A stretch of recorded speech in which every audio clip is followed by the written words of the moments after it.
bersama Dinas Pendidikan Kota Cirebon dengan tim KKG Gugus Kecamatan Lembawungkuk. Halo anak-anak, kembali lagi bersama Ibu Putri Eka Setiawati dari SD Negeri Pesisir Kota Cirebon. Bagaimana kabarnya hari ini? Semoga kita semua dalam keadaan sehat walafiat. Amin amin ya Allah ya Robbal Alamin. Seperti biasa, Ibu selalu mengingatkan tentang protokol kesehatan. Kalian harus selalu menerapkan protokol kesehatan dimanapun kalian berada. Walaupun kalian sedang di luar rumah, tetap protokol kesehatan harus diterapkan. Jangan lupa ya anak-anak.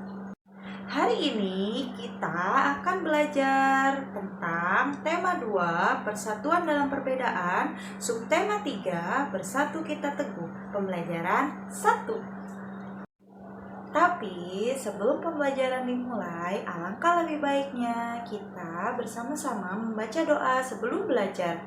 Ibu pandu dari sini ya, kalian ikuti dari rumah. Bismillahirrahmanirrahim.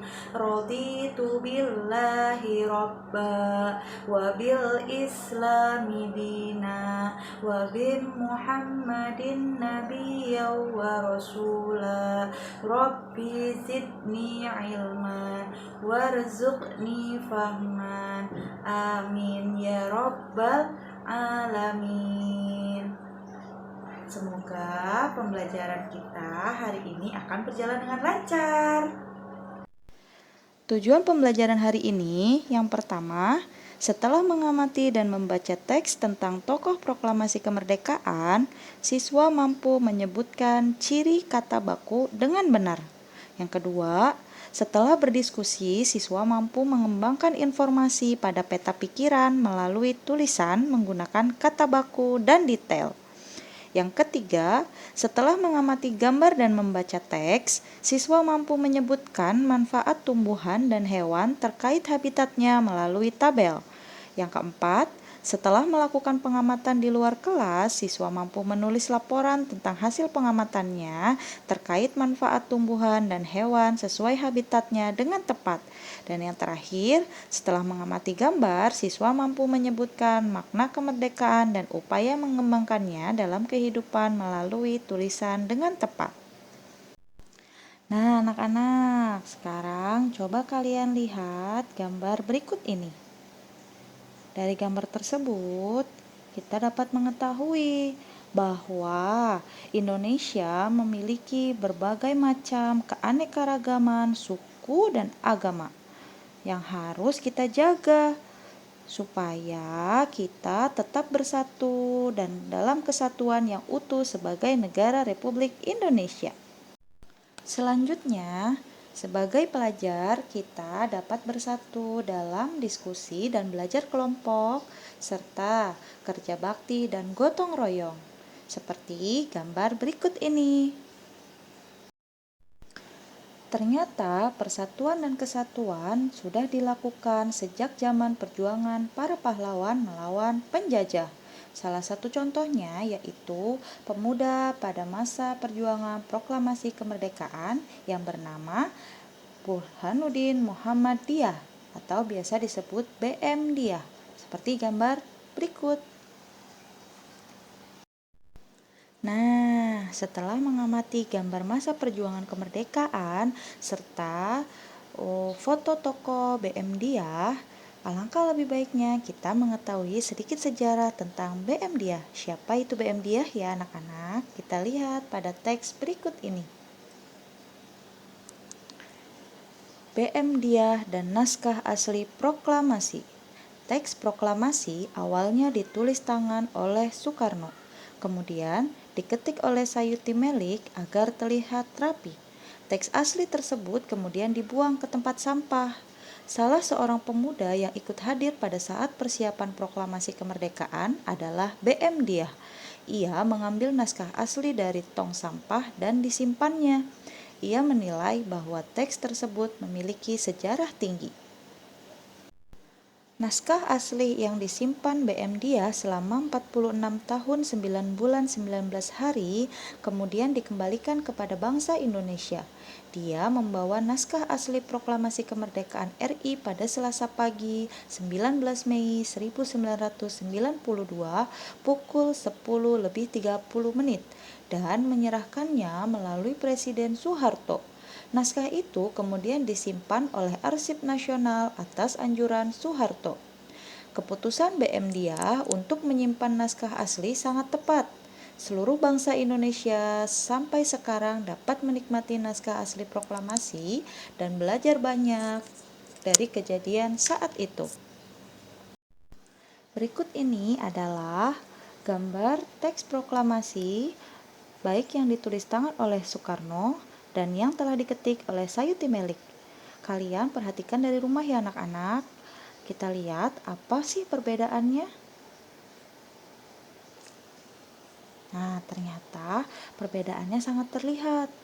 Jika yang tulis tangan ada beberapa coretan yang sangat jelas terlihat.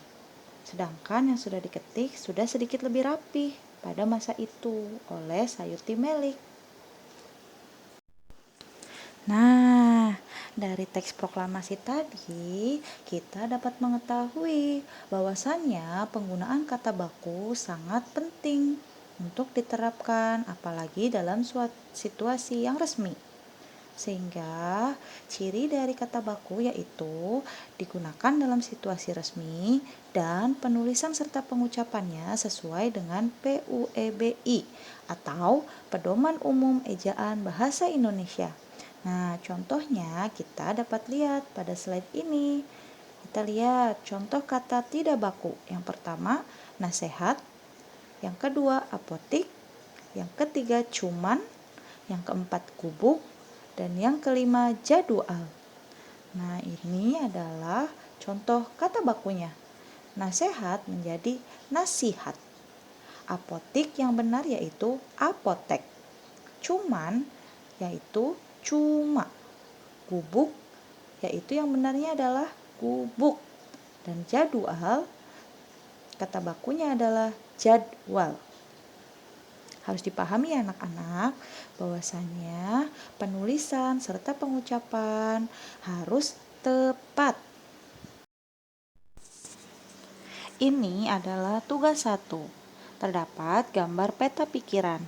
Instruksinya, kalian baca teks tentang BM Dia sekali lagi.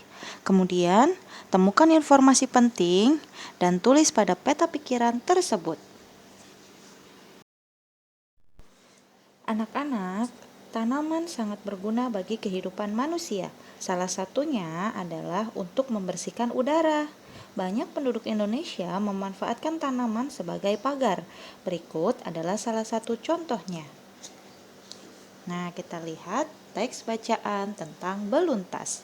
Beluntas adalah tumbuhan semak. Tumbuhan ini bercabang banyak, berusuk halus, dan berbulu banyak. Beluntas dapat tumbuh di daerah kering, tanah keras, dan berbatu. Tingginya bisa mencapai 3 meter. Dengan habitat dan ciri fisiknya tersebut, beluntas banyak dimanfaatkan sebagai tanaman pagar. Banyak rumah-rumah menggunakan beluntas sebagai pagar hidup. Nah, jadi teks tersebut menceritakan atau memberikan informasi seputar tumbuhan beluntas. Selain tumbuhan, hewan juga berguna bagi kehidupan manusia. Bacalah teks berikut. Nanti kalian akan mendapatkan informasi tentang manfaat suatu hewan terkait habitatnya. Nah, di sini Ibu memiliki sebuah teks bacaan dengan gambar keong. Kalian simak baik-baik ya. Keong sawah atau tutut hidup di perairan dangkal yang berdasar lumpur. Keong sawah banyak hidup di sawah, rawa-rawa, pinggir danau, dan pinggir sungai kecil. Keong sawah berguna untuk membersihkan lumut di kolam ikan. Keong membersihkan lumut atau rumput yang biasanya tumbuh mengambang di atas air, sehingga dapat kita ketahui bahwa keong sangat bermanfaat bagi kelangsungan hidup manusia. Semoga dapat dipahami dengan baik ya anak-anak. Setelah mengamati, menyimak, dan membaca teks tadi, kita dapat mengetahui manfaat hewan bagi manusia dan lingkungan. Yang pertama adalah penghasil bahan pangan. Manusia memanfaatkan hewan untuk bahan makanan seperti daging, telur, dan susu. Kedua, sebagai penghasil bahan sandang. Hewan memiliki manfaat terkait kebutuhan sandang, seperti kain sutra yang berasal dari serat kepompong ulat sutra. Domba dapat menghasilkan wol, dan kulit hewan seperti sapi dan kerbau dimanfaatkan dalam pembuatan jaket. Yang ketiga, penghasil bahan kerajinan. Kulit sapi dan kerbau dimanfaatkan sebagai bahan pembuatan wayang kulit. Selain itu, bulu angsa juga dapat dimanfaatkan untuk membuat kok. Selanjutnya, yang keempat, yaitu penghasil pupuk organik. Kotoran berbagai jenis hewan seperti sapi dan kambing dapat digunakan sebagai bahan pembuatan pupuk organik yang baik dan tidak membahayakan bagi lingkungan. Dan manfaat yang kelima atau terakhir, yaitu penghasil tenaga. Nah, di sini tenaga yang pertama adalah tenaga kuda. Tenaga kuda digunakan untuk menarik delman. Yang kedua, tenaga kerbau digunakan untuk membajak sawah. Dan yang ketiga, tenaga gajah digunakan untuk mengangkut kayu. Nah, semoga dapat dipahami dengan baik ya anak-anak. Selain manfaat hewan, ternyata tumbuhan juga sangat bermanfaat bagi kelangsungan hidup manusia dan lingkungan. Yang pertama yaitu sebagai bahan makanan. Bagian tumbuhan yang dapat digunakan untuk bahan makanan adalah batang. Yang pertama. Nah, batang, tumbuhan yang dapat dimanfaatkan batangnya, contohnya yaitu tebu dan sagu. Kemudian daun. Nah, daun di sini yang dimanfaatkan oleh manusia yaitu bayam, kangkung, singkong, selada, dan melinjo. Kemudian selanjutnya bunga. Contohnya kol, kubis, dan kecombrang.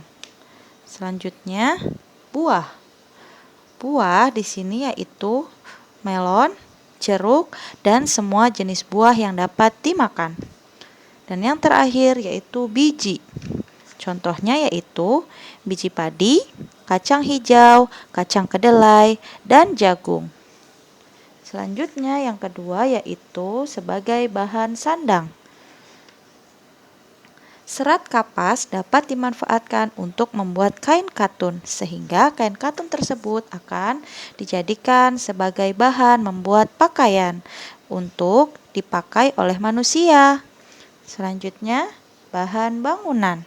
Bahan bangunan yaitu yang pertama kayu dari pohon jati, yang kedua kayu dari pohon kelapa, dan yang ketiga kayu dari pohon meranti. Semuanya dimanfaatkan untuk bahan bangunan. Selanjutnya, manfaat tumbuhan bagi manusia dan lingkungan yang keempat adalah sebagai bahan obat. Di sini banyak sekali tanaman atau tumbuhan yang dimanfaatkan untuk obat. Yang pertama yaitu jahe. Jahe digunakan untuk mengobati sakit batuk. Yang kedua, kunyit. Kunyit digunakan untuk mengobati manusia yang terkena penyakit lambung. Yang ketiga yaitu daun kumis kucing. Daun kumis kucing digunakan untuk mengobati penyakit batu ginjal. Dan yang keempat yaitu daun jambu biji. Daun jambu biji ini digunakan untuk mengobati orang yang terkena penyakit diare. Manfaat selanjutnya yang kelima yaitu sebagai bahan baku industri. Industri banyak sekali memanfaatkan tanaman untuk kebutuhan manusia. Yang pertama yaitu getah karet. Getah karet digunakan untuk pembuatan ban. Ban yang biasa digunakan untuk kendaraan yang digunakan oleh manusia untuk kelangsungan kehidupannya sehari-hari. Dan yang kedua, getah pinus. Getah pinus ini dimanfaatkan sebagian orang dalam industri pembuatan cat. Yang ketiga, kayu pinus. Kayu pinus digunakan dalam industri pembuatan kertas. Dan yang terakhir, buah kelapa sawit. Buah kelapa sawit ini dimanfaatkan sebagai bahan dalam industri minyak goreng. Untuk manfaat yang keenam yaitu sebagai bahan pewarna alami. Bahan pewarna alami ini didapatkan yang pertama dari tanaman sawi hijau. Tanaman yang kedua yaitu tanaman pandan. Tanaman sawi hijau dan pandan sama-sama akan menghasilkan warna hijau sebagai pewarna alami. Kemudian yang ketiga wortel. Wortel digunakan atau akan memunculkan warna jingga. Dan kunyit akan memunculkan warna kuning. Buah naga menjadi warna pink. Dan yang terakhir buah bit akan menjadi pewarna alami warna merah. 3 manfaat tumbuhan bagi manusia dan lingkungan yang terakhir yaitu yang ketujuh, menjaga kualitas air. Nah, menjaga kualitas air di sini salah satu contohnya adalah tanaman bakau. Tanaman bakau menjadi penyaring alami dari air laut untuk menjadi air tawar, sehingga sangat membantu untuk menjaga kualitas air. Manfaat yang ke-8 adalah bahan penyedap atau bumbu. Yang pertama yaitu lada, kedua pala, ketiga kunyit, keempat ketumbar, kelima daun salam, dan yang terakhir yaitu bawang. Itu adalah nama-nama bahan penyedap atau bumbu yang berasal dari tumbuhan yang akan dimanfaatkan untuk kelangsungan hidup manusia. Dan manfaat yang terakhir yaitu tumbuhan sebagai penghasil minyak atsiri. Apakah itu penghasil minyak atsiri? Yaitu contohnya adalah pada kayu putih dan serai. Nah, kayu putih dan serai dapat digunakan untuk pembuatan parfum, pembuatan kosmetik, sebagai bahan makanan, atau juga minuman. Semuanya sangat bermanfaat bagi kelangsungan hidup manusia dan lingkungan.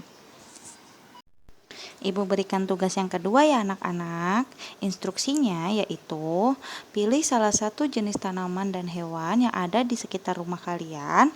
Kemudian amatilah habitatnya. Lalu tulislah manfaat dari hewan dan tumbuhan tersebut bagi kehidupan manusia pada tabel di bawah ini. Jangan lupa ditulis, dicatat ya. Kemudian dibuat tabelnya dan diisi anak-anak. Setelah proklamasi kemerdekaan, bangsa Indonesia menjadi bangsa yang merdeka, merdeka dari segala bentuk penjajahan. Setiap warga negara berhak untuk menikmati kemerdekaan tersebut, namun berkewajiban pula untuk menjaga kemerdekaannya. Kemerdekaan yang diraih dapat mewujudkan rakyat yang makmur dan sejahtera karena mereka bebas berkarya dan menambah wawasannya. Sekarang, coba anak-anak amati gambar berikut dari rumah. Nah, ini ada 2 gambar ya. Gambar yang pertama adalah gambar petani, dan gambar yang kedua adalah belajar di sekolah. Coba kalian amati. Apa hubungan kedua gambar tersebut dengan kemerdekaan? Ya, tepat sekali. Kedua gambar tersebut mencerminkan bahwa rakyat telah sejahtera. Mereka menikmati kemerdekaan dengan memperoleh kebebasan dalam melakukan pekerjaan dan memperoleh pendidikan yang layak. Dari gambar tadi, Ibu akan memberikan tugas ketiga. Tugas ini adalah tugas terakhir ya anak-anak dari pembelajaran hari ini. Yang pertama tugasnya yaitu pertanyaan harus diisi nih. Yang pertama, apa pengaruh kemerdekaan bagi petani atau pedagang? Yang kedua, apa pengaruh kemerdekaan bagi pelajar? Dan yang ketiga, apa yang harus dilakukan rakyat agar sejahtera? Kalian tulis jawabannya di buku kalian masing-masing di rumah ya. Jangan lupa nanti dikumpulkan kepada gurunya. Yaitu tugas yang pertama, tugas yang kedua, dan tugas yang ketiga ini. Oke? Semangat anak-anak. Oke anak-anak, Ibu akan menyampaikan kesimpulan pembelajaran hari ini. Yang pertama, ciri-ciri kata baku yaitu digunakan dalam situasi resmi dan penulisan serta pengucapannya sesuai dengan PUEBI atau Pedoman Umum Ejaan Bahasa Indonesia. Yang kedua, manfaat hewan bagi manusia dan lingkungan adalah sebagai bahan pangan, bahan sandang, bahan kerajinan, penghasil pupuk organik, dan penghasil tenaga. Yang ketiga, manfaat tumbuhan bagi manusia dan lingkungan adalah sebagai bahan makanan, bahan sandang, bahan bangunan, bahan obat, bahan baku industri, bahan pewarna alami, menjaga kualitas air, bahan penyedap atau bumbu, dan penghasil minyak atsiri. Nah, kesimpulan yang terakhir adalah setelah proklamasi kita merasakan kemerdekaan atau kebebasan dalam berbagai hal. Contohnya, kemerdekaan atau kebebasan dalam pekerjaan dan kemerdekaan atau kebebasan dalam pendidikan yang sangat berpengaruh bagi kehidupan sehari-hari. Alhamdulillahirabbil alamin.